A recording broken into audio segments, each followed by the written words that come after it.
Without any further ado, I'd like to introduce our second keynote speaker. It's Charlie Gunningham, who's the founder and principal of Damburst. Charlie spent more than 20 years in Perth's tech and startup sector, firstly as a founder himself, through to exit, and more recently as a writer, advisor and investor. Charlie set up the online real estate business AussieHome.com and then ran Rewa.com. In 2013, Charlie moved to Business News and as CEO led their digital transformation. He then worked for the federal government's Accelerating Commercialisation program, funding pre-revenue startups and innovative business. He now works in an advisory capacity. He's the managing editor of Startup News and co-host of Startup West podcast. Charlie is also working with a few startups as an angel investor. Why don't we give a huge round of applause for Charlie Gunningham. Thanks, mate. Thank you. And I'd also like to compliment Mitch on the spread. So carry on eating for those of you who have got your morning tea. I'm going to take you through a few things that have happened this year and what I'm seeing, and hopefully some of that resonates. But thanks for having me, and thanks Josie for the invitation today. I'm going to talk about the digital business opportunities coming out of COVID. Quick show of hands. Who's feeling positive at the moment? All right. Who's feeling negative? No one. They probably don't want to put your hand up, but a lot of positivity in the room. That's great. And me too. I think, we have something like COVID.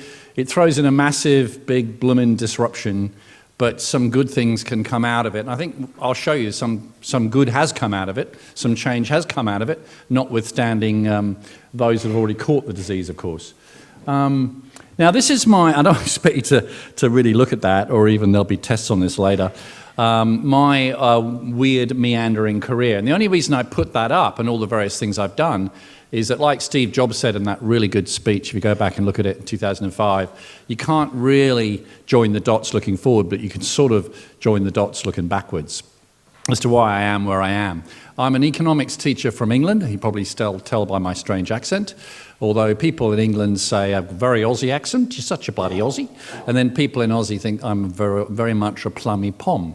In fact, I was playing golf the other day, and a couple of Aussie guys behind me, and they said, so where's that accent from? Are you English or well-educated? And I thought, both? Both is the answer to that. Educated and English originally. But no, I've been here since 97. I taught in Singapore on the way through. I met also a fellow teacher from Singapore in the break. And then I actually came here to teach, but do an MBA, because I thought I'd be a headmaster one day. An MBA would be useful to have. And then I went out the other side and ended up doing a startup. As I talk to my kids, I've got an 18-year-old now, first year at uni, 16-year-old, year 11, don't stress too much about, what your career is going to be. A lot of your jobs have not yet been created yet. Some of the industries haven't even started yet. There's no way when I was at school in the 80s that you could tell me I'd be running an internet business. The internet hadn't even been built till about 89, 91, and there weren't even internet businesses really till 93, 94. That's when we first probably got on the web, first started using email. But by 99, I'd quit my teaching job at Hale School and I was doing a startup, or what back then was called a dot-com. Remember them?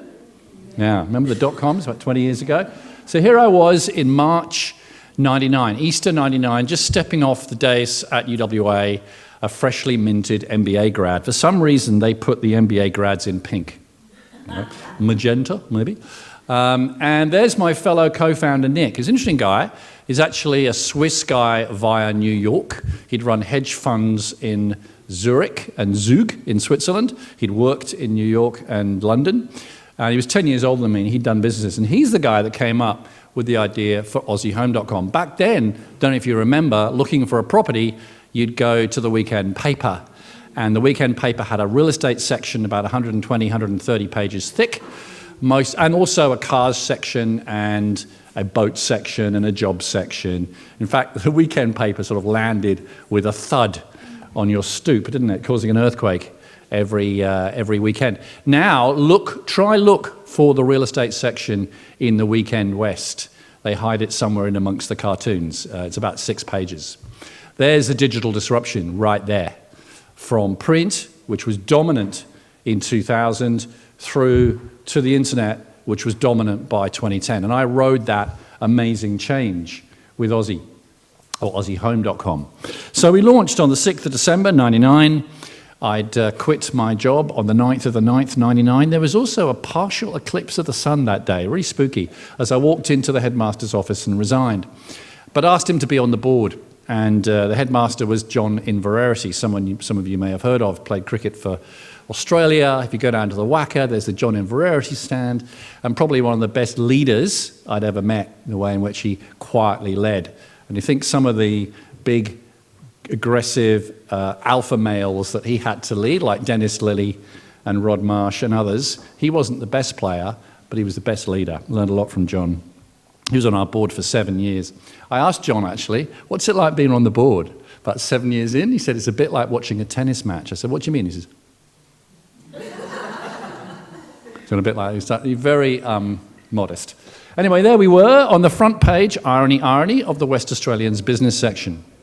Don't think they quite understood what we were up to, but anyway, thank you very much for giving us some free promotion. Also, you may not see that Mark Pownall is the journalist. He then went to a little-known local publisher called WA Business News a year later, who I would then work with about 13 years later as CEO and editor. Weird, but that's Perth. Obviously, Nick and I got the memo about the blue check shirts, and that was our sign on Stirling Highway, AussieHome.com, putting your home on the map. Are you ready to see the homepage? Oh my goodness. Drink in the UI. Isn't that lovely? Isn't that wonderful? Don't we like beige? Beige, good colour beige. And back then it was dial-up internet. So as we opened up a photo or a mapping on the site, it was so slow. Remember those dial-up internet modems with lights on? You actually connected to the internet. So you connected and the lights went on. Connecting to the interwebs. Here we go. Woo. Now, of course, it's permanently on, and my kids get very annoyed. Oh, where's the Wi-Fi? But then you connected to the internet. It was quite an experience. Remember? Anyway, if a property page had a photo on it, the photo would go ding, ding, ding, ding, ding, and the maps were the same. In fact, as we tried to open up a map, putting properties on maps on the internet, you opened up a box, and there was firstly a security warning, which you had to go, yes, I agree to this security warning. Don't think many people do that these days. It took us ages to get rid of that blasted security warning. By the way, this was 6 years before Google Maps. This was really hard. Just getting the mapping software out of the box cost us 25 grand. That's just for the mapping software, let alone try and find someone to then develop the site, which we did. Anyway, we went through and you know, we raised a little bit of money, and then we tried to raise some more, but the dot-coms had crashed by then, so no one wanted to give dot-coms any money. And I found that one of the best ways to get promotion and also to get credibility was to win awards and be in the paper. So we did a lot of that. We've actually ended up on the front cover of WA Business News twice, as it happened. And in year 8, we even got a billboard. There's my little boy. He's now 16 and taller than me, but that was back in 2008. And then in 2010, we were acquired in a friendly takeover with Rewa, which was amazing, really, because if you told me about a year before that I'd be running Rewa.com a year later, I wouldn't have believed you.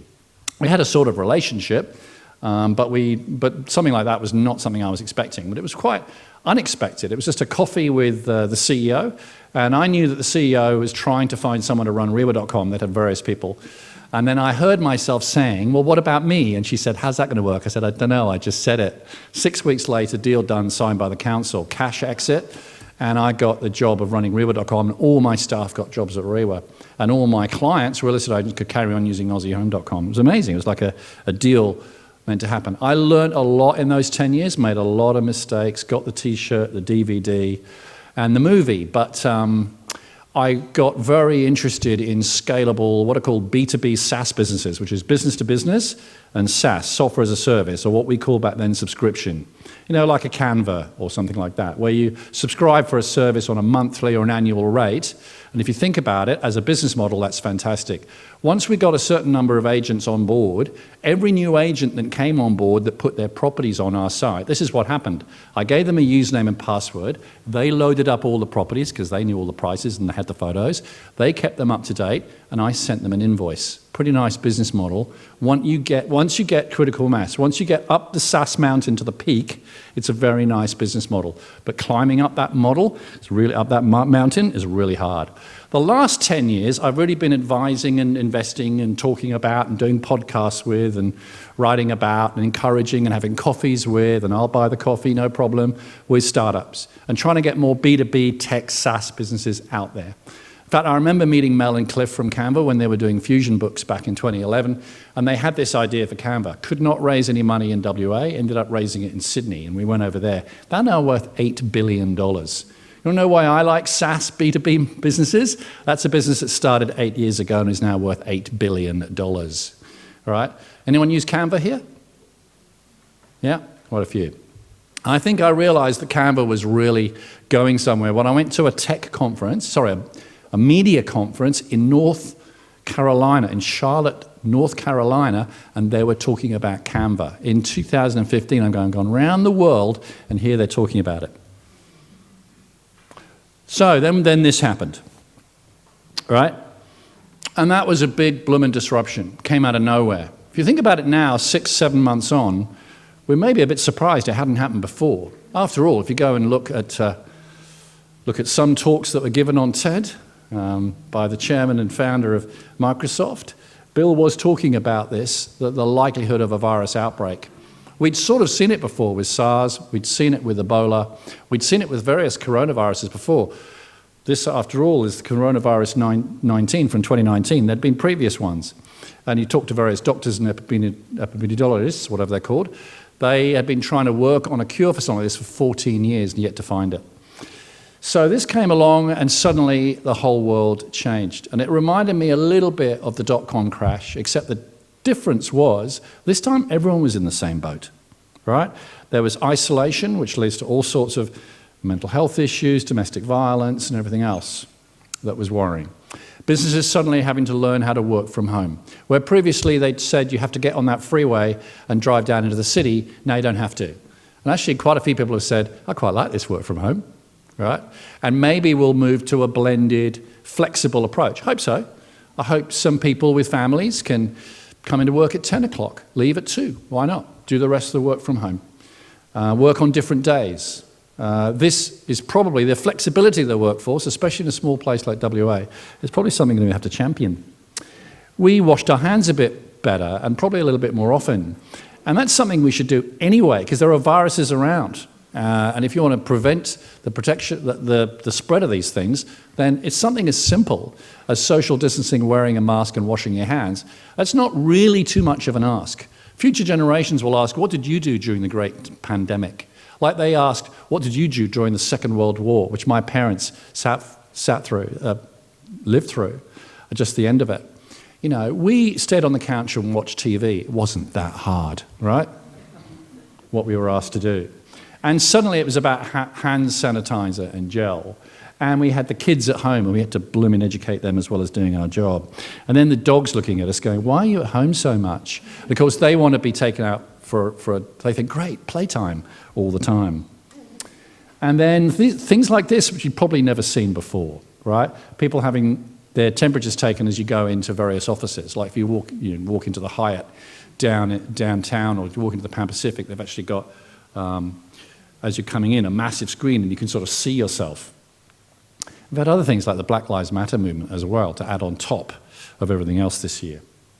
And we've had this big bloody pandemic, which 36 million people, and this is actually yesterday, so it's probably higher today, over 1 million deaths globally, over 210,000 in the States. The effects of COVID-19 are widespread, and there have been, more people having to work from home, and the effect of the lockdown, every month of the lockdown, hits 2% of GDP. We've seen GDP fall 7% in the first quarter and 22% in other quarters. Unemployment has risen and gone to about 6%. I think now is the crunch time, as JobKeeper is removed and reduced, that we'll see if the businesses can take up the slack. I mean, we are literally at that moment right now. There's been all sorts of issues. I mean, obviously retirees got hit, businesses, some closed, travel, tourism, events got smashed. People dipped into their super, which is a real worrying trend for doing that into the future because of the compound interest of money. There's been disruption. Commercial leasing has been really bad, and I think is going to be bad for a while as people are realizing, well, why do we need all this office space? Maybe we only need about half of it or a quarter of it. Telehealth has grown. We've been on Zoom or in person. Aged care, we've been, maybe, especially after the Royal Commission, paying more attention to our elderly. Consumer spending has been down, and long-term health issues, because this COVID is nasty. You might get over it in a few days or a few weeks, but it's already known that there are, lung problems, etc., long-term. So amongst the doom and gloom, there are some bright spots. We've seen a 10-year leap in technological adoption in 6 months. A friend of mine works at a big government organisation I shall not name, and wanted to do video conferencing, and was told, no, you can't do video conferencing. It's not very secure. Can't have video conferencing. Anyway, it's better if people meet in person. As soon as COVID hit and lockdown happened, video conferencing happened within 12 hours. There's been tech stocks on the rise. Businesses are rethinking as digital. They had to do that. Restaurants had to rethink how they were going to get and keep their products going. Online retail boomed. Woolworths hired 5,000 people. Atlassian, another Australian tech company, is worth billions of dollars, grew 33% in a few months. Online education has boomed. You probably felt that. Telehealth has boomed. Demand for digital workers is on the rise. Good salaries for these new jobs. Global greenhouse gases fell 17%. There was less cars traveling around, less planes flying around. What are we doing to the planet? Cleaner rivers and city waterways were experienced, with dolphins and fish starting to appear in major cities that have never been there for years. Traffic volumes were down by 55%, less deaths on the road. There was a cycling boom, more recreation, and a recreational boom. Productivity and R&D actually rose, and perhaps for a lot of people, this was a time to reset and rethink their lives and also their businesses. McKinsey did a research into how executives were reacting to this, and 90% of executives said that they thought the COVID crisis will fundamentally change the way they do business over the next 5 years. Fundamentally change how they do business, 90% of executives. 85% were concerned that the COVID crisis will have a lasting impact on their customers' needs and wants over the next 5 years, but only 21% said they had the right expertise and resources and commitment to pursue the new growth opportunities. And 2 out of 3 believed that this will be the most challenging moment in their career.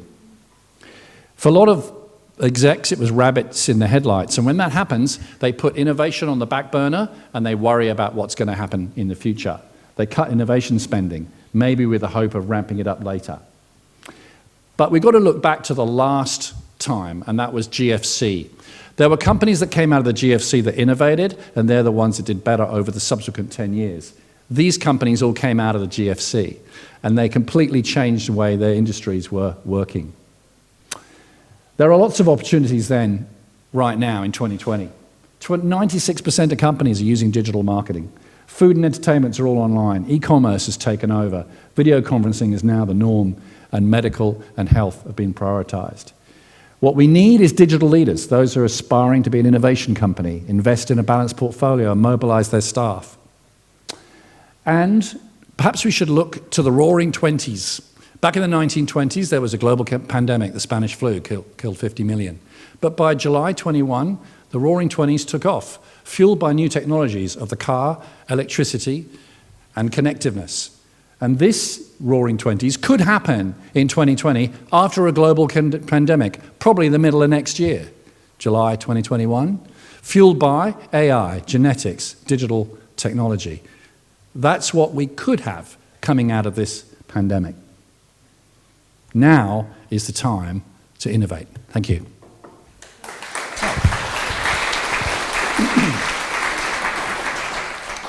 Charlie, Yeah.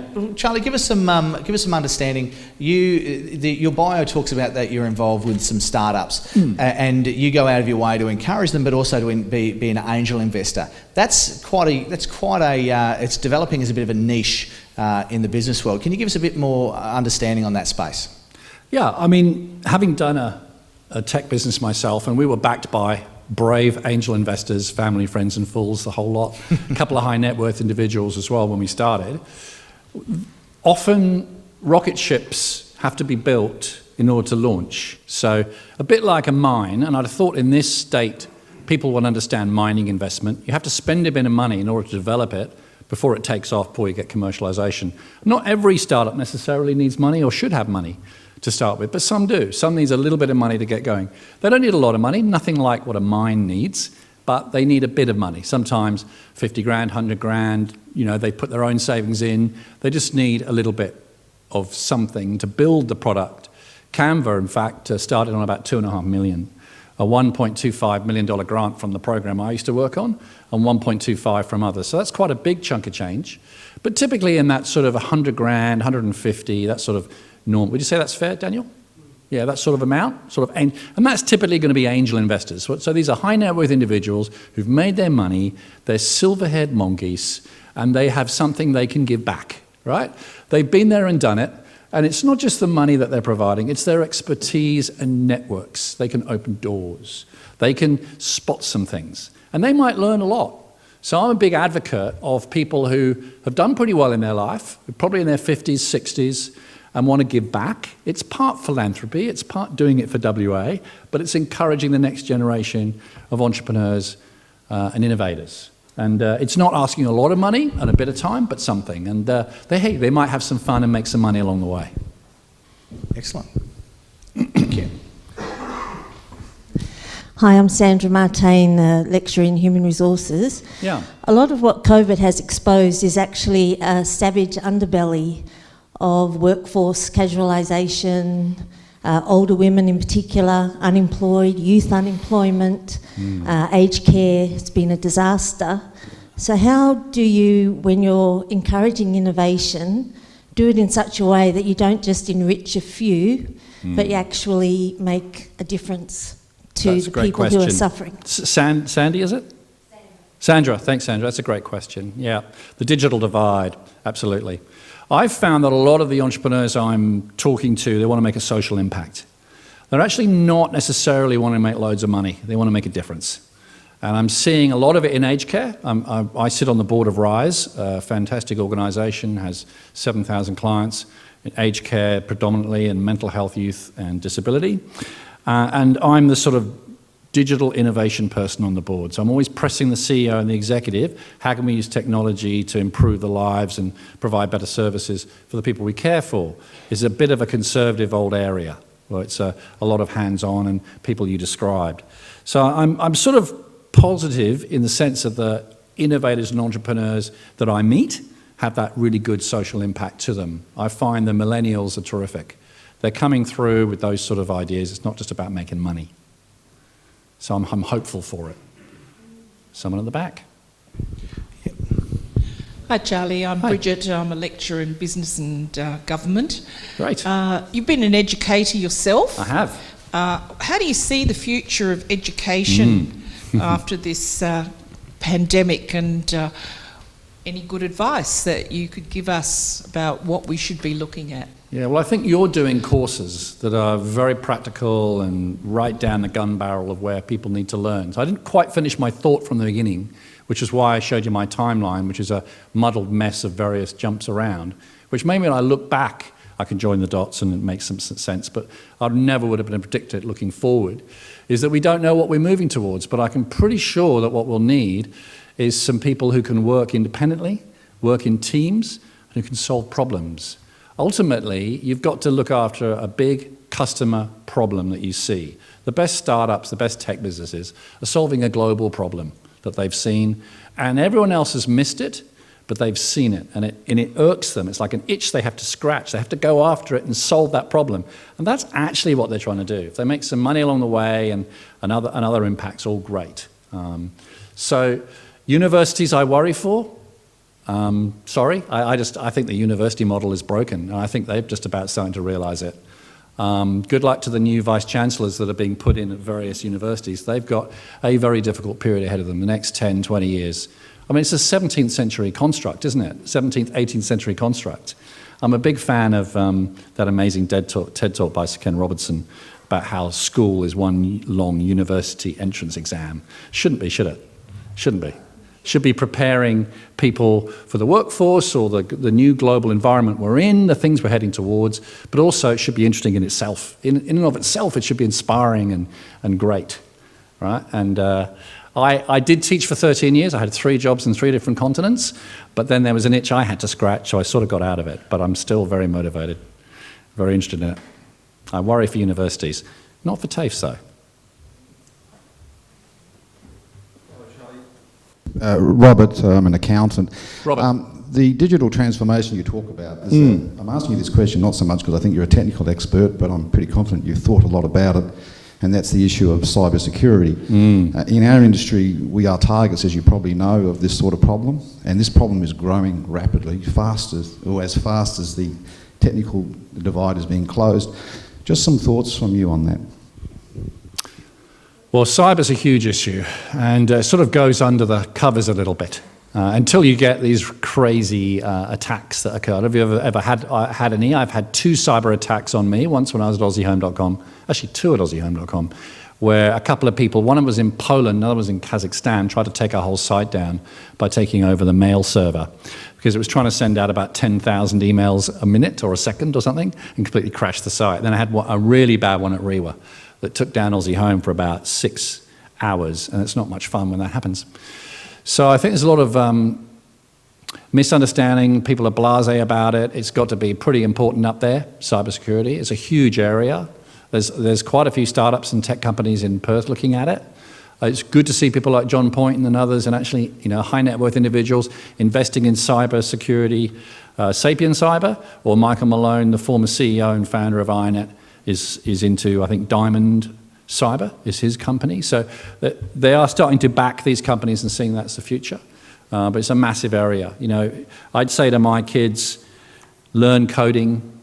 Even if you don't think you'll be a programmer, you're going to be interacting with programmers. You don't learn English because you're going to be a journalist or an author, but we all learn English. Learn coding because you're going to be interacting with programming and code in the future. So learn coding. Just go and do it. And of course they don't, but they don't listen to their dad. Final question, just there. Thanks. Sorry. One more.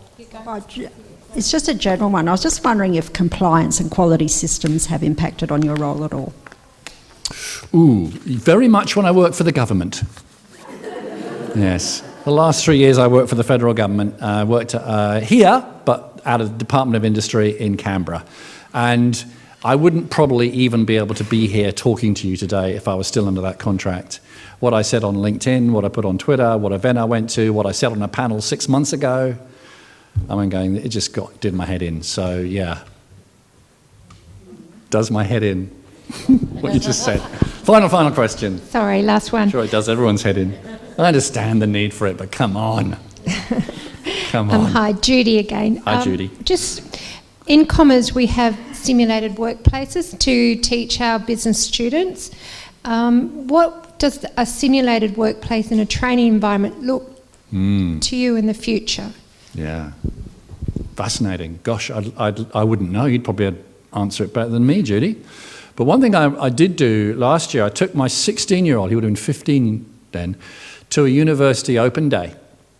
And I'd never heard him say this before. We went up to the information desk and I pushed him forward. So here's the map, here's where you can look at. You can go to these various rooms and hear talks. And I heard him say, I'd like to be a sports teacher. And they went, Andrew, fantastic. There's a session starting just now at 1 o'clock. So I went, wow, he never told me that. So we walked into this room and there was this massive screen and they were using that Murdoch simulation thing with simulating classrooms. So they had 5 students, but they weren't students, they were actually bobbing heads, kids. They were digital, right? But there was someone behind it apparently, remotely in Murdoch, was actually running the 5 kids in this virtual classroom. And then a student teacher, you don't call them student teachers, call them associates or something, came up and did a lesson, and we watched the training teacher do a lesson to this virtual classroom. And apparently, they can be, you can program it for them to be 6-year-olds or 17-year-olds, well-behaved, badly behaved, fidgety, whatever. And then she has to, so the first simulation was like they were pretty placid and, it was English lesson. The second one, it was a bit tougher, and a couple of the kids were obviously nodding off, and one was playing with somebody and all that. And my boy's jaw that's it, I'm going to be a sports teacher. That just flicked him on. And I went, thank you for that session, that was great. Is that simulated learning and training in the future? I'd like to think that's a snapshot of what it could be. Yeah. Excellent. Thank you. Well, Charlie, that's all the time we've got for, but we want to get a final thought from you. So it's open to you. You've got a room full of lecturers here who are inspiring current students to maybe disrupt or find their fit in the world. Yeah. So give us a final thought. Well, I'd like to think that you could tell your students that not everything has been invented yet. There's that famous patent attorney about 100 years ago in America said everything that could be invented has been invented. What hogwash. If you tell your students to go after massive customer problems and solve them, there will be businesses created. Because you're creating value for somebody. If you create value for someone by solving a problem, they might pay you. And if they might pay you, you might have a business. That's it. That's what business is about. That's everything I've learned about it. Go and look at a big customer problem you can solve. Preferably, I'd say, using really cool, elegant technology. Brilliant. Right? Thank you. Excellent. Ladies and gentlemen, Charlie Gunningham, thank you. All right, we're now going to have our panel discussion. So could Lisa, Robert, Teresa, Daniel and Zach please come and join us on stage? Okay. Hello, Lisa. Hello. So this is Lisa Legina, who's the Manager of Business Advisory Services with the Small Business Development Corporation. Lisa, I want you to just explain a little bit about your role and what you do. Thanks. So I work for the Small Business Development Corporation, which is an independent statutory body within the WA state government. It means that we have a little bit of flexibility in terms of the services that we deliver to small businesses across the state, and we're governed by a board made up of small business owners themselves. So my role specifically is to provide or manage the advisory services to small business operators and their staff. Predominantly we work with sole traders and micro businesses, but we work with anybody that employs probably within fewer than 20 people. My role also entails not only dealing directly every day with small business operators, but also managing some regional service providers that deliver on our behalf. So we have a footprint across the state, and I also manage a number of service providers who deliver non-accredited skill delivery to small businesses, working on things such as digital skills and financial management, all the way through to strategy and risk and tendering. So it's quite diverse. Excellent. And so with your role, you would have been exceptionally busy, I'm assuming, this year. So how has 2020 affected what you do? Yeah, so certainly in demand for business advice and information skyrocketed from late March through to probably the end of June. We were seeing quite significant numbers of small businesses coming to us for assistance. That has sort of tapered off a little bit as businesses have started to I don't want to use the word recover. I think it's been an interesting time because going into lockdown in April, we all went there together. And as you've heard from some of the panellists this morning, we too went to work from home for a period of 3 months. And many businesses were sort of shut down. We were sort of learning as we all went through the same process. But coming out the other end, there's a really multi-levelled recovery phase that we're seeing. So for some businesses, they could open their doors and start operating again. Others are still struggling, and Charlie touched on there's some really optimistic green shoots that are coming out of COVID-19, but at the same time there's still some that have yet to even get anywhere near to where they were pre-COVID days. So it's a bit of a challenge in terms of the services that we provide. And so how do you see the next 5 years playing out for SBDC? So for us as a state government agency, I guess it's really looking at our services and how we can remain relevant to the small business community.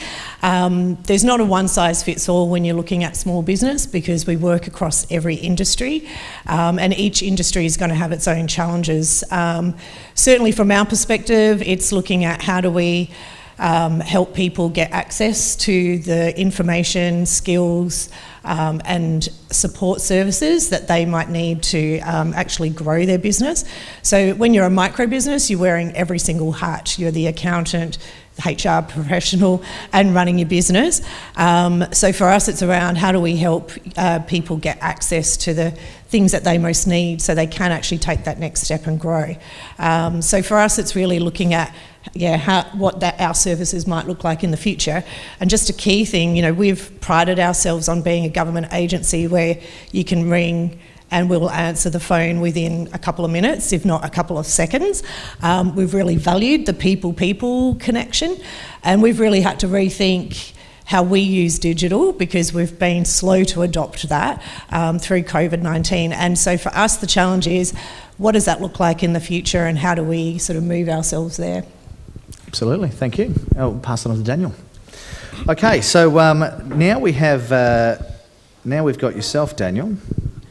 We're going to bump you up the list, Daniel. Okay. Now you're the co-founder and CEO of Space2Co. So can you give us a bit of understanding of what that is and your role there as well? Yeah. So actually, as you were saying, in small business, you kind of play all those roles. But Space2Co.com is basically the Airbnb for short-term space hire. So any sort of facility or venue you might need, anything from a wedding venue to a basketball court to a boardroom, you surf the site, search, filter, book, and pay. And that's basically what we do. And yeah, as I said, I have some very specific responsibilities in the business, but again, of the three co-founders, we all play many, many roles. We're all involved in most aspects of day-to-day business. Excellent. And Daniel, how has the business and your role within it changed over this last time? Obviously, people aren't booking venues anymore. Yeah, it was a bit of a challenge. Obviously, if you've got a business where your whole business model is based on people having events and getting together, it's a bit of a problem when everybody's sent home and told you can't meet anymore. And so from our perspective, one of the first things that we wanted to do was make sure that our most valuable resource was protected during that time. And so we sent our people home pretty early, because our people are our most valuable asset. And so we said to them, listen, and we probably did it fairly early on in the piece. We said, let's just work from home. We have the ability to. And we put in place a couple of different packages, software packages, and some different things that we could do to keep in touch through the whole time. And so, yeah, from that perspective, we tried to sort of build, I guess, to keep that contact going, even though we were distant. And so we did things like, we called it quarantine, which was, every day at 10 o'clock, you could just tune in to a Zoom call, and whoever showed up, and you could talk about anything you wanted except the business. And so it was about relaxing a little bit. And yeah, so we just tried to really put a couple of those things in place. One of my co-founders, Daniel Franco, he's very passionate about food as an Italian. And so he was actually preparing food and running it around town to all of our developers. So that was really cool. And then I guess the other thing that we wanted to do was help. So we couldn't, we couldn't conduct business as usual. And so we actually looked around the community to see how we could help some other people. And so we actually contacted a bunch of organizations, some restaurants, to say, hey, would you like to leverage the platform for free for a little while to offer a limited menu for people to book a space to come in and have a bite to eat, and be able to run that business, I guess, a little more efficiently by offering fewer menu items. We reached out to one of our partners, So Far Sounds, and said, hey, instead of music gigs where everybody gets together, because we generally help them find their venue, why don't we do something like a cul-de-sac concert, where the concert's in the back of a ute, and they pull into a cul-de-sac, and how can our platform help to book that stuff? So, and we also participated in a food drop for a food drive. We found some venues within our platform that were able to participate in that food drop as well. So for us, it was about first taking care of our people, then reaching out to the community to see how we could help. The reason why we've built our business, our itch, as Charlie would say, to scratch, was how do we make venues more sustainable? How do we revitalize underutilized spaces around the community? And how do we connect people to people and stimulate local area economies? So from our perspective, those are the best things that we could do during COVID. Yep. Everybody's still at home, so they didn't feel like coming back in. I knew once I saw a picture of one of our developers' new UGG boots that they were unlikely to return. So. The hope is gone. Next 5 years then? Yeah, so for us, it's kind of business as usual. There's a phrase, we've recently expanded to New Zealand, and our New Zealand director, Elle, introduced a concept to us called Rahua. I'm probably not pronouncing it properly, that the Maori people use, where there's, when you have a limited resource or some sort of restriction on a resource, that you actually use that time to stop and prepare, build up the war chest, sharpen the spears, do whatever you can do to get ready for the next time when you can get out and do whatever you want to do. So we very much saw it as that time. We continued to develop, we continued to speak with the local governments that we were working with, that were already sort of in our pipeline to see how we could better meet their needs. We did more surveying, and so from that perspective, it actually gave us pause to sort of really more deeply speak with our customers, which was really a great opportunity. So for us, we'll just continue to grow the platform. At the moment, we've got a really lovely marketplace in West Australia, South Australia, and Auckland.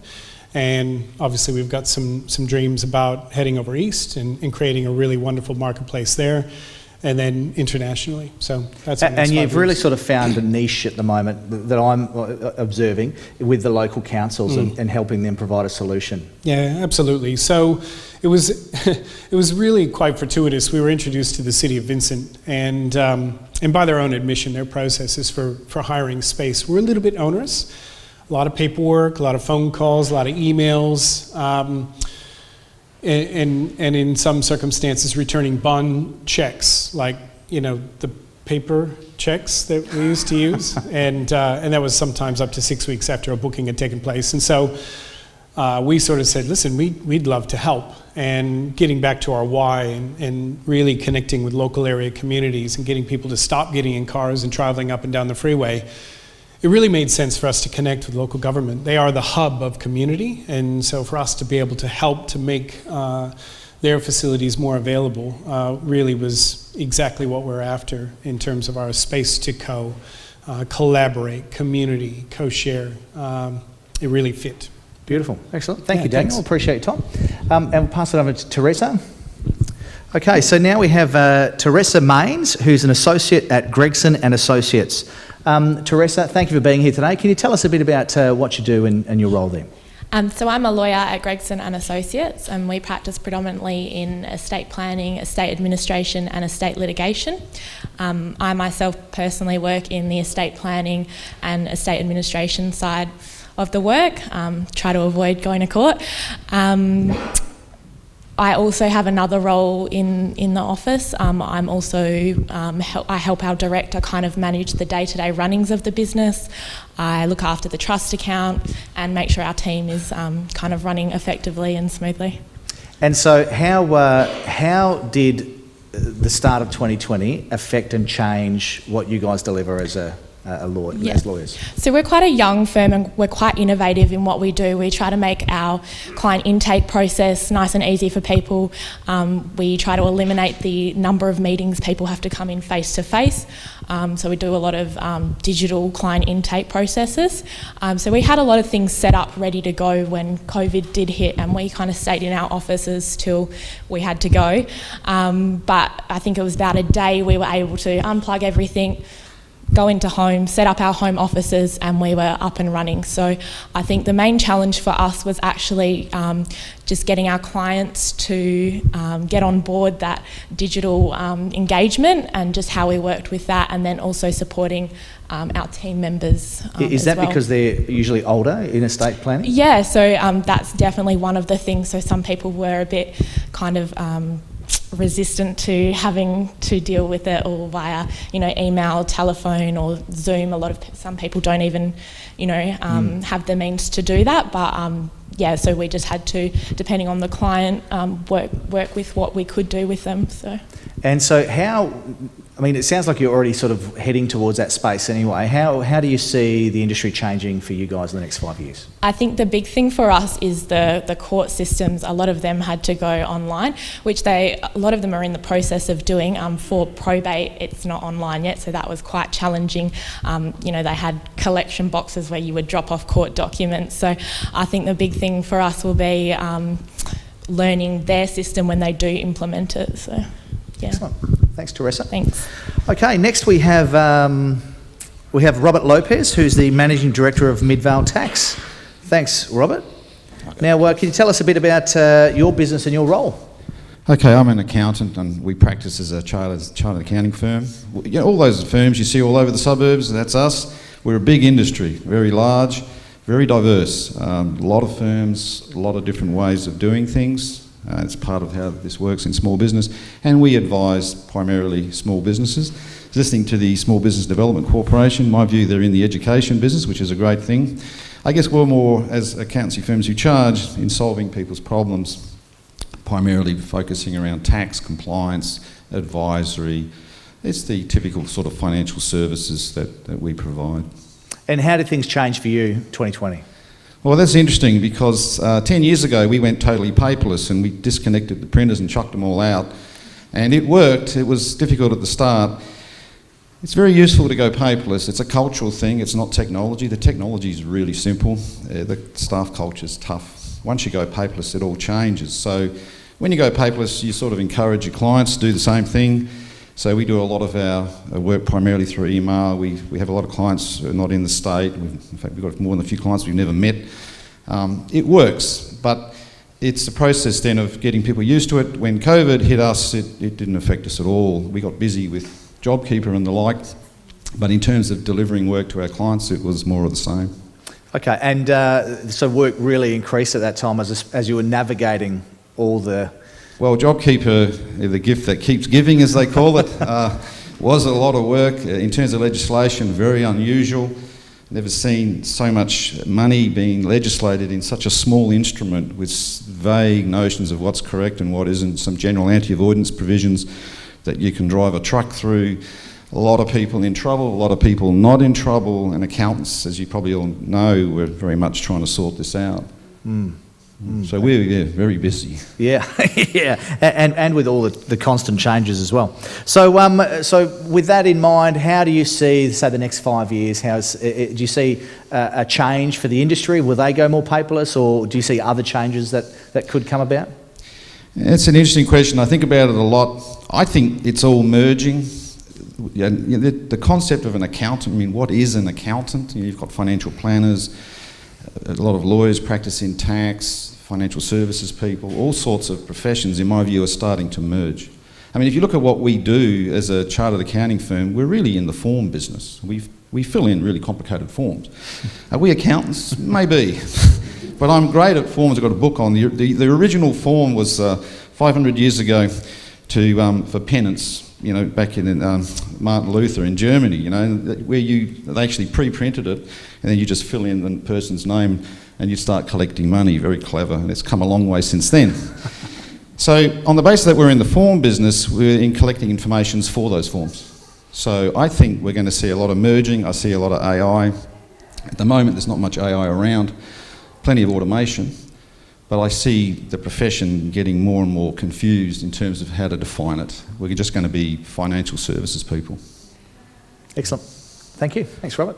All right, and now we have Zach Fitzgerald, who's the high school's education coordinator for the West Coast Eagles.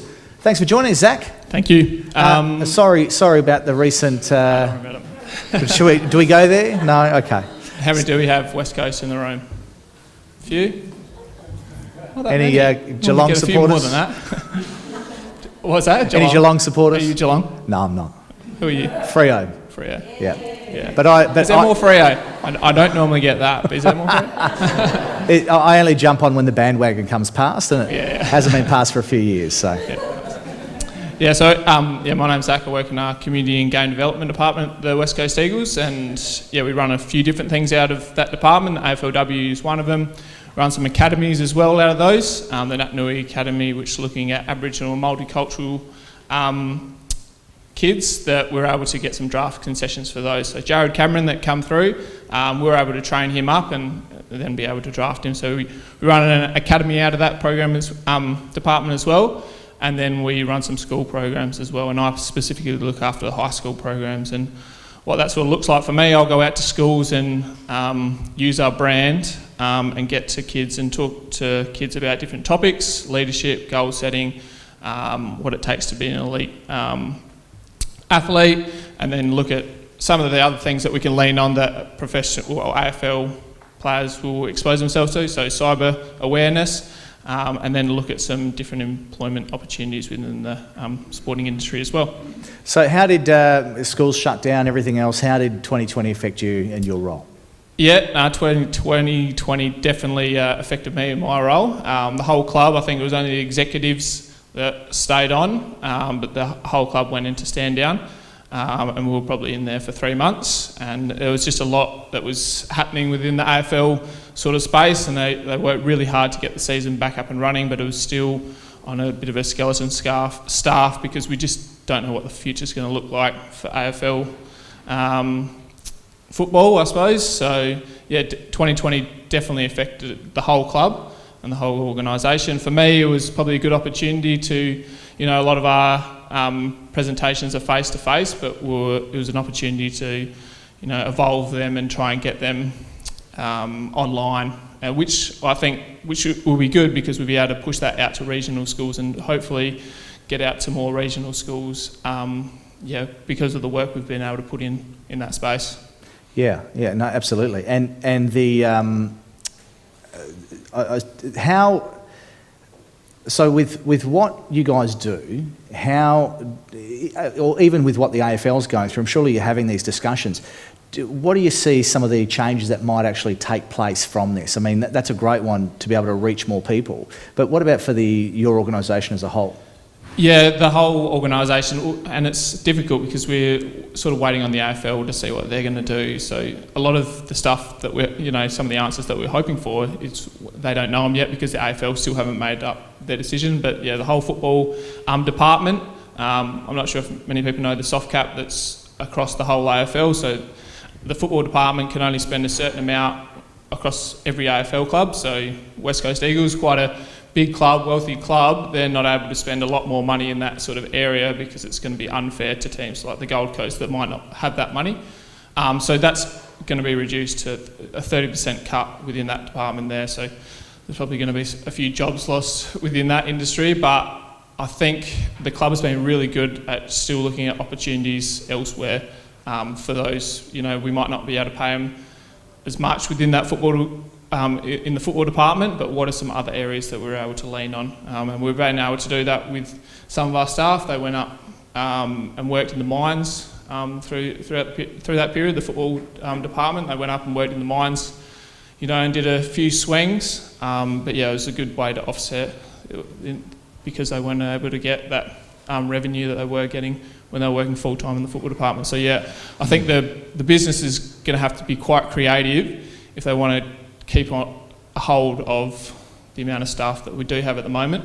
How are we going to be able to offset that with something else that can give them some money as well? Absolutely. All right, thank you, Zach. All right, so now we're going to open up the floor to questions. Same rules apply. Hand up, I will give you a point, and Josie will run the microphone. If you could please stand when you ask the questions. Thanks. I'm Jenny Williams and I work in commerce, so mainly the business qualifications. So we've spoken a little bit about the importance of EQ or EI, problem solving, communication. What are the other critical or emerging areas that we need to consider? Because we're putting our packages together at the moment for business qualifications. What are some of the other critical or emerging areas that you see are really crucial that we put into those qualifications, other than what we've talked about? Thanks. Thanks, Lisa. So a couple of things that we're seeing, I guess, being comfortable with change. I know that's a real cliche, but COVID-19's taught us that a lot of business people were following very traditional models of business. And even though we've been talking, and I've been saying for many years, every business is digital, there are still so many people out there that have yet to embrace digital within their business, not as a add-in, but part of their business. And so I think definitely that. I think certainly coping with change. Wellness, I think someone touched on it before. One of the things that we find, there's no sort of magic answer. If you have it, I'd love to know, but is how we reach small business owners and ensure that they look after their own wellness as well as that of their staff. And so talking about mental health, not taking on all that responsibility. So it's a real mindset, I think, is a real challenge. Because there's so much responsibility when you're an employer and you're running the business and you're maybe the only person earning money in your family, or you have 4 or 5 other staff working for you, you feel that real responsibility to kind of be there every day, even when sometimes things are going tough. So how we build that in as well, and again, try and break down those stereotypes that still quite pervasive around just having those mental health conversations. And I think, certainly the emotional intelligence, the critical thinking, all of those kind of things. I think strategy as well for business people is really important. Being able to see what's on the horizons, being able to adapt fairly quickly. They're the sorts of things that we're seeing. The businesses that have evolved and innovated have had those skill sets in place and willing to take risks. I think probably, the EQ stuff is really, really critical, but also communication skills. And probably in today's marketplace, there are so many different digital tools out there with which to communicate. And so the ability to select the right tool for the right job and how to communicate with others effectively within that tool. Do I use Slack for this type of thing? Do I use Google Docs for this type of thing? So actually selecting the appropriate technology to get the job done. And certainly, as Charlie was saying earlier, coding and data analytics are going to be skills that are absolutely critical going forward, no question. As we get more and more sets of data and are able to better understand what that data can tell us, it's going to be really important for everybody on the team to be able to take a look at that information and at least come to some basic conclusions. Excellent. Thank you. Rebel, I'm a marketing lecturer here, and Lisa, I used to work at the SBDC 20 years ago helping our clients with their strategic marketing plans, and they were able to access funding to get that done well. And I'm just wondering, 20 years on, in terms of the marketing skills and areas of knowledge that you has your organisation identified as being critical for small business that we should be ensuring our students are learning before they go into the workforce?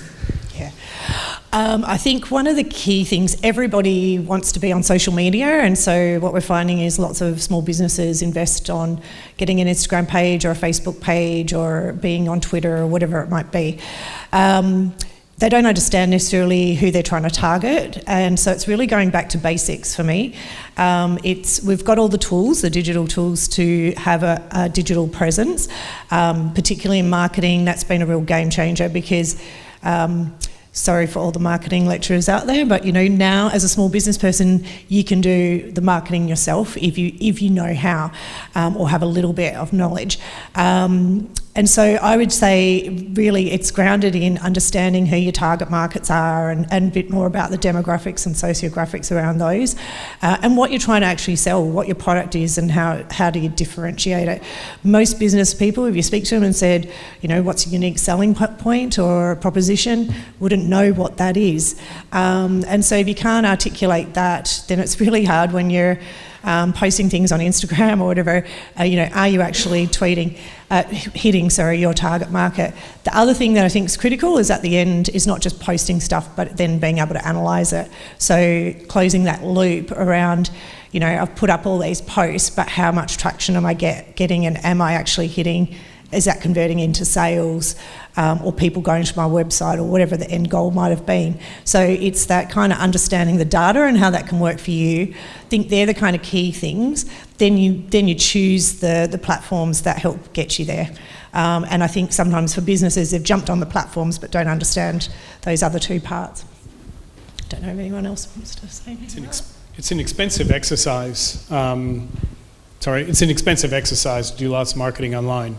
So you do want to be really, really careful about how you spend that money. And so, as she was saying, it's about being able to express what you do. I've got a marketplace platform, and we sort of connect people with spaces. But what we do is we save time and we bring customers. That's really what we do. And so it's about distilling the message of what we're actually providing to people as opposed to the mechanics of what you do. And super important to be able to analyze what you're putting out there. Is it worthwhile? And absolutely making sure that you can search engine optimize, make sure that your business is coming up on the free advertising like Google. Hi there, I'm Cara. Question for Teresa. I'm the legal studies part of the portfolio.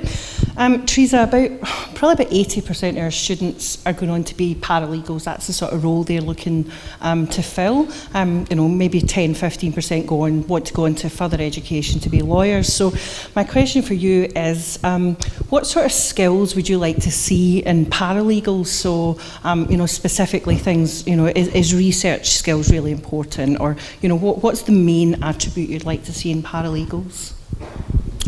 I think being able to do a number of things, so being a well-rounded paralegal is what we're looking for. Research is great, but if you don't understand that and then you can't communicate that to whoever you're doing the research for, then that's not going to be helpful. Effective communication is definitely probably the biggest thing that we look for. Obviously, research skills are going to be great as well. But if you're able to communicate effectively, also organisation. Our paralegals are amazing. They keep us organised and on top of what we need to be doing, and when we've got big matters on as well. So that's also a really big thing we look for. Thanks. Excellent. Okay, more questions? Yes, just over here. Oh, sorry, we'll just wait for the microphone.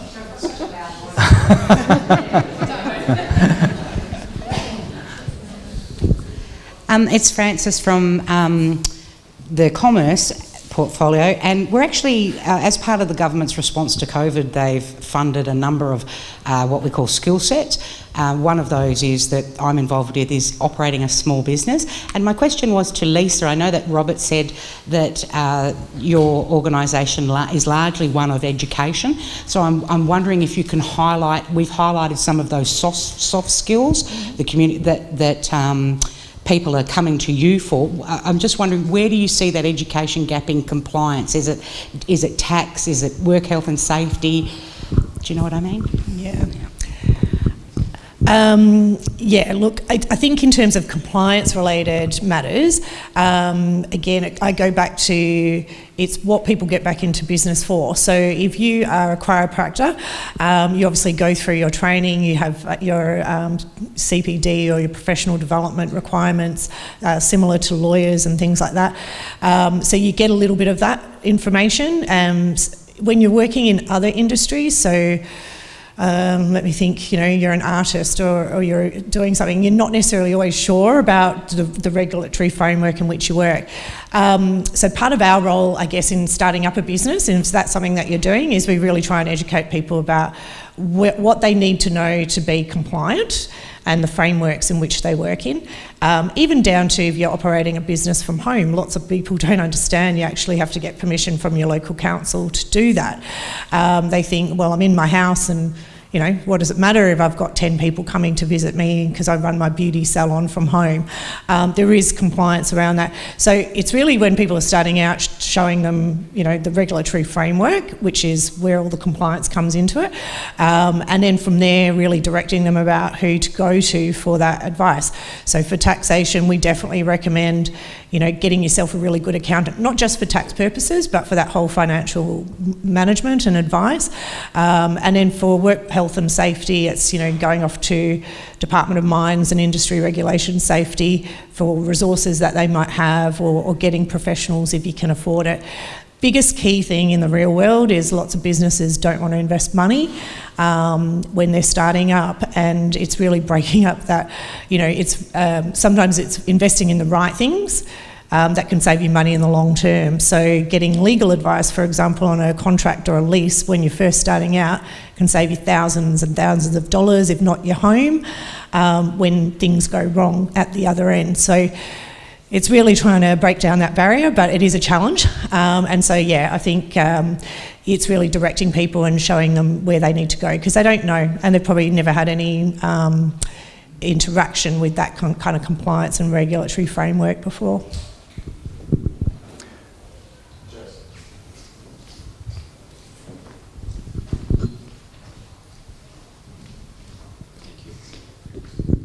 Hi, I'm Tor from Sport. I'm going to fire one to you, Zach, because I am a West Coast Eagles supporter, but Daniel mentioned before that you went to your clients to start to see what they could bring and change some things up. What have you noticed from your stakeholders as a huge brand, particularly in Western Australia? Have the messages changed from what you guys deliver upon request from your industry partners? Can you use another example? Things like so some private health providers and that sort of thing. Maybe some of the social media messages or marketing. Has it changed from previous years to deliver on their behalf? Nah, it's been quite consistent. In terms of contractual obligations and stuff like that, we're trying to hit all of those, and we try and look after all of our corporate partners as best as we can across that. So I suppose nothing's really changed in that. I don't think I'm really answering the question how you'd like it, but I suppose using the Eagles brand to get more of their messages across. So perhaps on the we've talked about mental health and some of that sort of stuff, or some of the community engagement. Yep, yeah. So I suppose that's changed, and normally what we'd be able to do, we're able to use the player, and obviously players have so much weight in, they can say something and a kid's life can be impacted completely because of what that player says, because they look up to him so much. Yeah, that's all changed because we have to get them online now, but within some of my school programs, I'm able to go out to the schools and get them onto a Zoom call and stuff like that. So it did change in that regard. We can't have the players going out to a school anymore because of the AFL compliance. They were abiding by state rules, but the AFL compliance, they weren't able to go anywhere. Everything was takeaway. If they wanted to get a coffee or anything like that. So going forward, fingers crossed that it won't take too long and we can able to get our players back out to schools, out and to looking after our corporate partners and stuff like that. But at the moment, it's all just been online.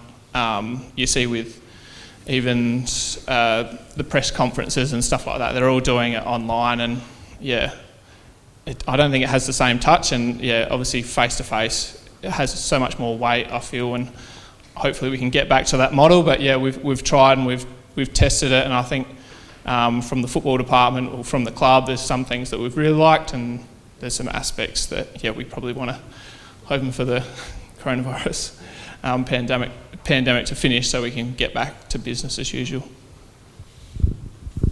Great, more questions. Josie.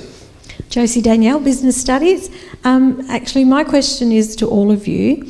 If you could let me know or let us know how it works in your area.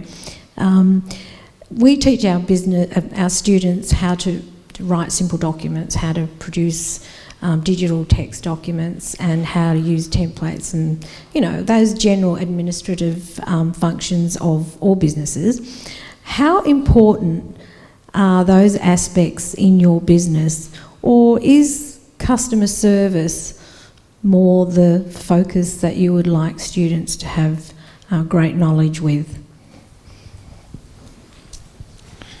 From my point of view, obviously we're going out to our customers all the time, so that really good service, when I'm going out to the school and, really representing the brand really well is a really important aspect, but a lot of that admin sort of stuff is really important as well, because we want to highlight the amount of work that we do within the community. So yeah, there's a lot of reporting.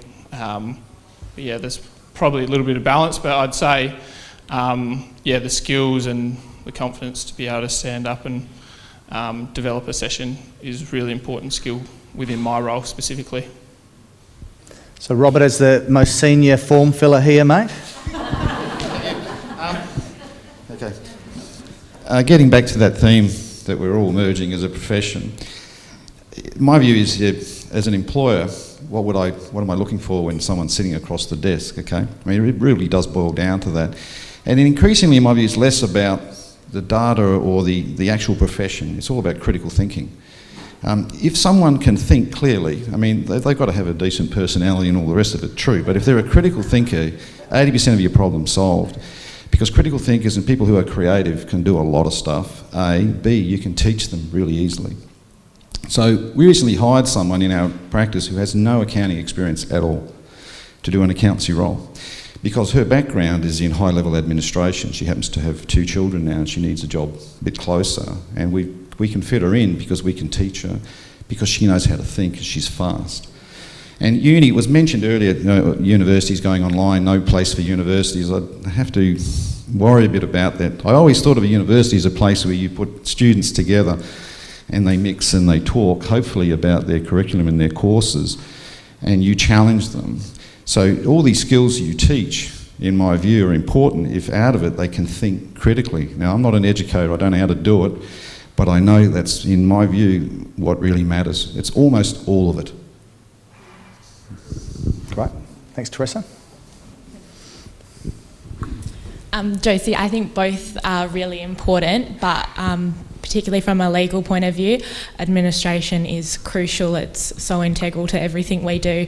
And a bit like yourself, we're expert form fillers, but a lot of our staff do it as well, like our paralegals are really integral in helping us get all that administration work and filling in those forms. And so, yeah, I think that it's crucial that they know how to do that and that they can be a self-starter as well, that they can actually without being told what to do, go out and do things that they can see need to be done.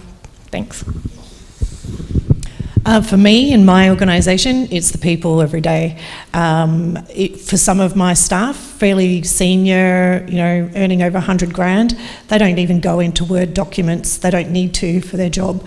All of our Word documents and things like that, we do ministerial documentation. It's all templated. As long as you can follow a template, and you don't mix with the formatting, because then you've got the admin people on you, you're pretty good. What we do use is things like CRM. We've got a in-house sort of record-keeping management system. So, it's being able to adapt across different software platforms around, how you might manage data, but certainly it's the people every day over forms in my business. So, yeah, I would say concentrate on the customer service skills and those people skills.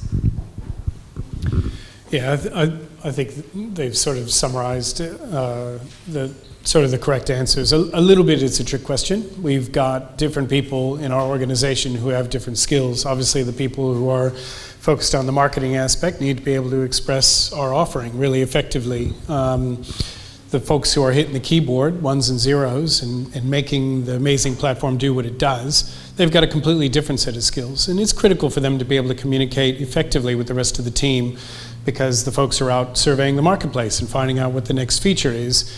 They've got to come back and be able to communicate that next feature to the devs so that they can actually create that particular thing and then feedback to the team to say, this is what I've built, this is why I've built it, this is the logic behind it. So it just sort of depends on what it is that you want to do in your organization, what skills you really want to focus on. Yeah. Excellent. Okay, any other questions? All right, well, let's talk about this idea of creativity and innovation with opportunities. And I think, Daniel, you guys created something that didn't exist sort of for your space. You came up with an idea of going, hey, people have got unused, I know the early idea, it was people had unused rooms at the back of their house. How can we monetize that? How can people make money from that? How do you see those ideas and the birth of ideas? How do you get them from that point into creating a product and then even going that next step and actually taking it out to the marketplace?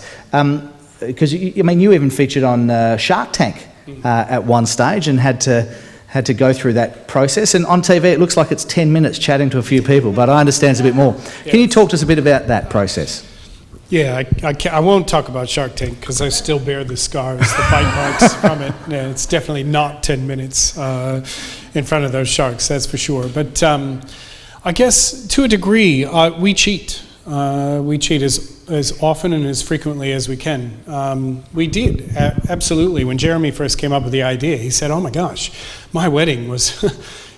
using my house for my wedding was extraordinary. That worked really well, and he had a bunch of people who contacted him and said, can we use your house for our wedding celebrations? And so that was what we set out initially to do, was to find really cool homes in and around the Perth metro area that would be great for different types of creative events. Once we surveyed the marketplace, though, once we actually went out and spoke to customers, what we learned was that the folks who had those beautiful places didn't particularly want the traffic of people coming through on an hourly basis in their fancy homes. And so it was along that path of surveying the marketplace and asking our customers what they wanted that we worked out that there were a whole bunch of small businesses in and around the community that had extra spaces in their building. The real estate was their most expensive part of their business, and they loved the opportunity to be able to sort of explore the idea of a bit of a side hustle based on that expense.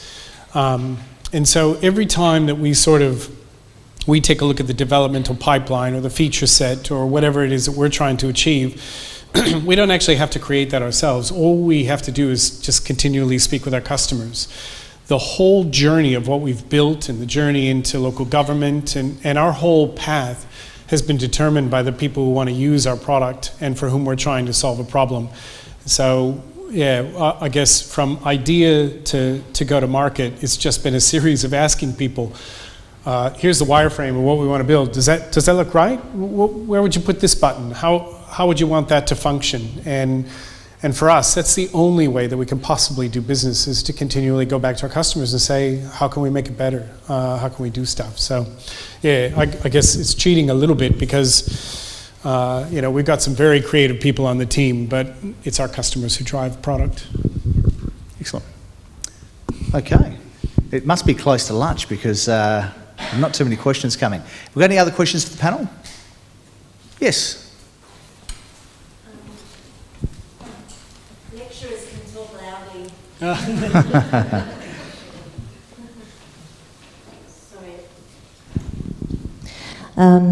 For the last speaker, sorry, I don't get your name. I was just wondering, in your business, how you manage risk, because you reminded me I tried to book a venue through the local council recently, and after filling out forms and then hearing what it would cost for the bond and the deposit for the key and whatever, I gave up and went straight to a community centre. So obviously local government do a lot of that to minimise risk, all these forms. So how do you kind of break through that? Yeah, I suppose to nod to the folks who take care of you at the beginning of the journey, obviously we've spent a fair bit of time looking at our own terms and conditions and how we operate within the environment. There were some big decisions we made at the very beginning, and part of the reason why we also moved away from private residences was because we needed to put in place a cross-liability policy that would cover both the host and the guest. And that was going to cost us around $30,000 to put in place because they didn't really understand what we were trying to achieve. And so they said, well, it costs this much. And I think they were, sort of maybe throwing a dart at a dartboard. From our host's perspective, we're very, very clear with our onboarding processes about the fact that they need to be compliant with local government regulations. There are certain use cases for commercial properties, and they need to make sure that they're following the directions of their particular commercial lease and the rules of the local community in terms of what they can and can't do in that space. And that's particularly important right now with the number of people that can be in a room and the distances and that sort of stuff, particularly with some of our facilities and in some other environments that aren't in WA. So it's a communication process. And from our perspective, what we've done for local government is carefully listen to all those bits that they need to do. There's a reason why they do all that stuff, is because Just the other weekend, there was a big out-of-control party at a local council venue, and kids were everywhere and throwing bricks at local houses and stuff. That compliance, that level of compliance and regulation is there because they've learned from experience that sometimes if there aren't those deterrents in place, it can result in a problem. And so what we've done is really carefully looked at the user journey, and we've streamlined what we can to make sure that the council is still protected. And in actual fact, in some areas, we've actually made it more accountable for a customer with a public rating of how a customer, performs in that space. If they get a 1 star out of 5, no one's going to hire a space to them again. But at the same time, we have that legal element to it, which is the overt act of acceptance, it's called, when you tick a box and say, I acknowledge that I'm going to abide by the terms and conditions of Space2Co, as well as the host, if they choose to upload their own terms and conditions. So it's a tricky path, but again, it's just about asking questions about that customer journey and seeing how we can make that journey as smooth as possible. We've developed a flow for bonds that basically means from credit notes and taking money and holding money and giving money back and all that sort of stuff. We've actually got a little tick box where we do all that work for people. And, bookings teams get pretty excited when they hear about that feature. They're like, what? I don't have to do that anymore or that anymore? And I'm like, no, forget about all that. And that's really cool. But again, it's just about listening carefully to what their needs are to make sure that they're safe in the event that something terrible does happen. Excellent. All right, any final questions? Across the room, Josie, go for it. Robert, we teach accounting, as you know. So what is the main software that small business is using? Is it MyOb? Is it Xero? What is it? Well, there's plenty of software. The small business software, MyOb, Xero, Rec and QuickBooks, whatever. There's a lot of it around. They're all very similar. Then you have your ERP systems, a bit more advanced. In my view, it's interesting, all this conversation about digital and information templates and all this sort of thing. One thing I've noticed is a lot of people, and this includes increasing clients, get information out of videos. They go, how many people go to YouTube to get information? And the technical videos you don't look at. Who's going to go and look at a video about, say, estate planning? Even though it's really good, A, you're not going to trust it, and B, it's not the sort of thing you do on a Sunday afternoon. So I'm very interested in the idea, when you talk about accounting, all these accounting platforms are all very different. And as a practice, we actually create videos using Captivate and put them on Vimeo to explain to people how to use accounting platforms, because they all have these quirky processes, which there's no logic to them. You either tick this box or that. And also, as you know about software, and why keep things the same in the next update? You might as well move it all around so you get confused. All right? And that causes a lot of damage. So a lot of product out there. I think the problem is people struggle to use it. So accounting software is like Excel. You have the front of it, and you have this huge world behind it that no one ever looks at. Accounting's a bit like that. So a lot of choice of accounting programs. Difficulty in using that program effectively and efficiently. I think a lot of the solutions to that are videos, where some of the firms now do this. MyOb have a few, and you click whatever, that you can see what you need to do. So it's a process of that. And at uni, you people into education, if that's how they do things, well, why not learn how to make them to explain complex things? We actually do videos to explain tax law. It depends on the client, but it does work. Using little charts and things. They just watch a 15-minute video. But because they're paying for it, they will watch it. Excellent. Well, there's some hot tip for you, Daniel, with your developers. Change stuff around all the time for no reason. Just to make it as confusing as possible. I feel like I've been on the receiving end of that many times. Through Xero and everything else that I try to avoid as much as possible. All right, well, look, that sort of concludes our panel for today. Why don't we give a huge round of applause for our panel, Daniel, Lisa, Teresa, Robert and Zach. Very interesting, very interesting, and interesting to hear about the changes that people have had to make during COVID and during 2020. And you guys as educators, you guys as lecturers, you've had to put up with your own challenges and through this time and had to adapt yourself. And so, through this, it's been quite an interesting challenge this year. Who remembers back to all those Facebook posts at the start of the year? 2020 is going to be our best year yet. Hey, look at that. What the heck happened there? But, through the journey and through the process, we've seen some really exciting stories and exciting things happen. With what Charlie said earlier about the level of innovation that would usually have taken 10 to 12 years happened in a matter of moments and months. I know that even in my small business, processes and things that I've been wanting to do and to enact had to happen a lot quicker. And through that, we had to navigate mental health. We had to navigate not knowing what was going to happen, finding out from the Prime Minister of our country on a Sunday night that 2 days later, everything changes. And then finding out from the Premier, no, we're not doing that. We're going to do it differently. And that's okay, and that's part of the process, but it has been a hugely challenging time. So it's been really exciting to hear from different industry professionals today and from different sectors to see how the changes that have occurred due to this global pandemic and how they could change in the next few years. So we've heard about emerging trends in skills and development, the digital and technical advances, and how sustainability will play a large part in business practices, and about the creativity and innovative opportunities that we're likely to see. I hope you enjoyed today's industry forum and created some good networks and business relationships. So to close things out, I'd just now like to call on Sue Jenkins-Jones, who's the Director of Commerce and Sport, to make the closing address. Thank you.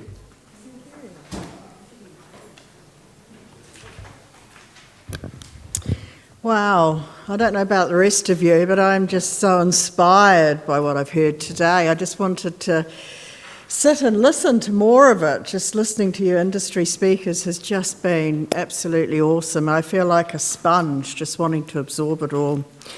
So a really huge thank you to all our industry guests. Absolute fantastic diversity and experience and examples of digitalisation. In particular, I think hearing what you've all gone through in relation to COVID and where you think that you're going, and knowing that that exact same thing happened to us. So even though we know about it, we read about it, to hear it directly from you, sort of made me feel like, we weren't, well, I know we weren't the only ones in that pond, but sometimes it felt like we were. But that innovation and that movement of change was so much what we experienced as well. Thank you very much to our industry speakers. Also, a huge thank you to Mike with the mullet from Midland. Your timekeeping was fantastic.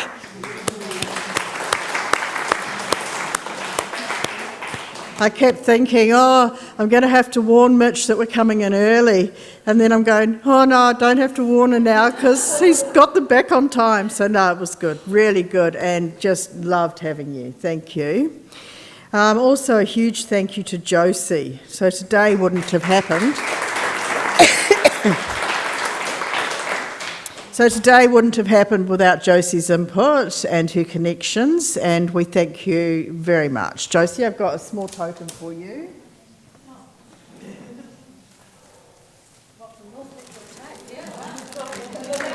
From me,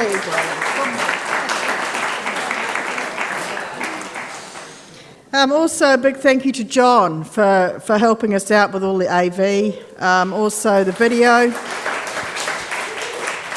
Yeah, it's going to be really good to have this recorded.